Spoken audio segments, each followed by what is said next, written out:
You're about to discover something that will either save your relationship with your grandchildren or show you exactly why they're already slipping away from you. Because what I'm going to share isn't just about your body. It's about whether you'll be part of your grandchildren's childhood memories or become the grandparent they remember watching from the sidelines. There's a simple test that every grandparent over 60 should consider trying. It might seem easy at first, but it reveals something profound about your future with your family.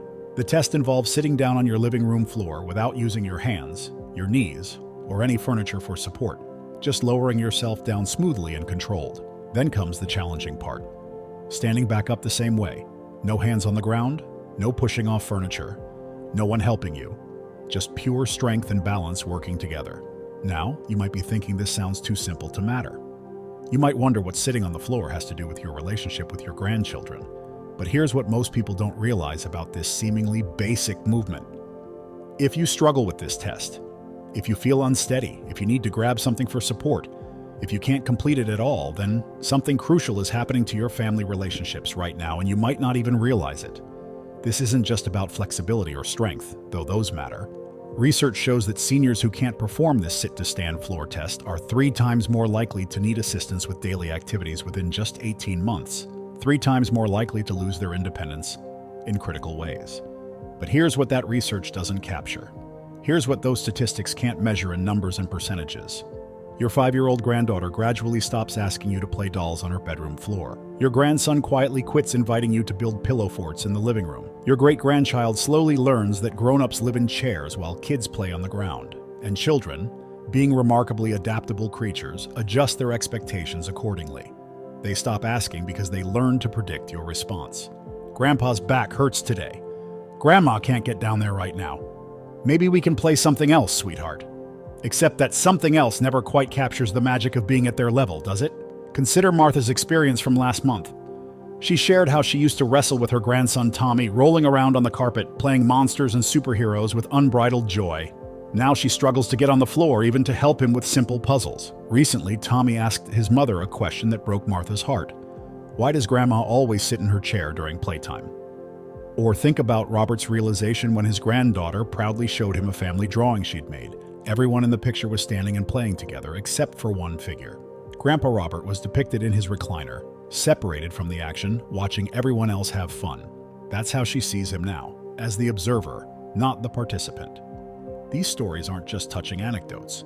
They're warning signals of something much more significant happening beneath the surface. This simple floor test actually reveals multiple critical functions that might be declining simultaneously without you realizing it. Your hip mobility, which you need for getting in and out of cars smoothly, stepping into bathtubs safely, and climbing stairs confidently. Your core strength, which serves as your body's foundation for preventing falls that could dramatically alter your life trajectory. Your balance confidence, your yard, which determines whether you feel secure engaging in activities or whether you instinctively retreat to safer, more stationary positions. Your leg power, which you require for standing from chairs independently, walking upstairs without assistance, and maintaining the kind of independence that preserves your dignity. Without some form of intervention, seniors who struggle with this test tend to follow a predictable timeline of gradual decline that affects every aspect of their lives. During the first 3 months, you might notice yourself avoiding all floor-based activities with grandchildren. No more playing at their eye level. No more getting down on the carpet for those important heart-to-heart conversations that happen naturally when you're physically present in their space. Between months 4 and 6, you could start experiencing difficulty getting in and out of cars independently. Family outings become more complicated because someone needs to assist you. You might find yourself declining invitations simply because the logistics feel overwhelming. From month 7 through 12, you may need help with bathing and dressing, activities that have been private and independent your entire adult life. The bathroom transforms from a place of routine personal care into a source of anxiety and vulnerability. By months 13 through 18, you might require assistance with basic daily tasks that once felt automatic. Instead of being the family member who provides care and support, you could become someone who needs it. But here's where this story takes a surprising and hopeful turn that changes everything. This timeline isn't carved in stone. This decline isn't simply an inevitable consequence of aging. Much of what people assume is just getting older is actually the result of disuse, rather than the passage of time itself.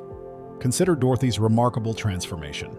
At 78 years old, just 6 weeks ago, she couldn't sit on her living room floor without significant help. Standing up required grabbing furniture and considerable effort. Her 4-year-old great-granddaughter had learned through experience not to ask great-grandma Dorothy to join floor-based play activities. Today, Dorothy's life looks completely different. She plays hide-and-seek with enthusiasm, crawling under tables and crouching behind couches. She builds elaborate block towers while sitting cross-legged on the carpet for extended periods. She gives piggyback rides and engages in gentle roughhousing during tickle fights, laughing as hard as her great-granddaughter. What created such a dramatic change for Dorothy in just 6 weeks? She discovered something that most people don't understand about human movement and capability.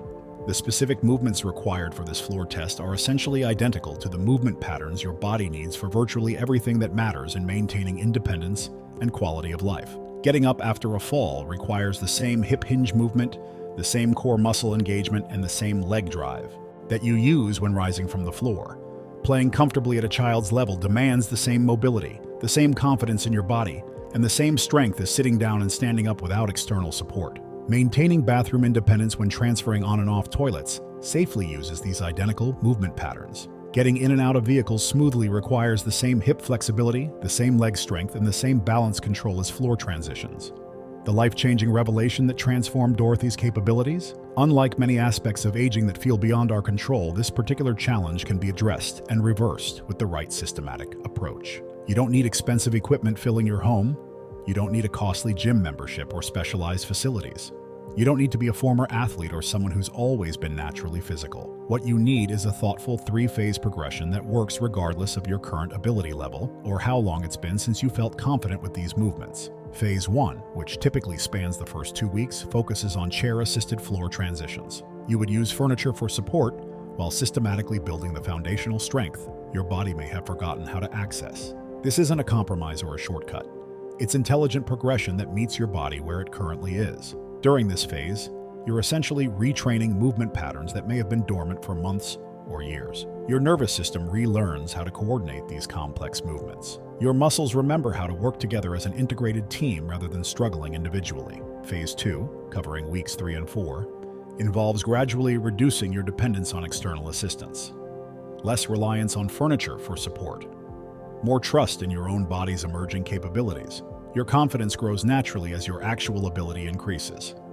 You start feeling like your authentic self again instead of feeling like someone who constantly needs help or accommodation. Phase 3, spanning weeks 5 and 6, focuses on achieving full floor mobility independence, smooth, controlled sitting movements, confident, powerful standing transitions, complete autonomy in these fundamental movement patterns that serve as the foundation for countless other activities. But here's the emotional transformation that matters most to your family relationships.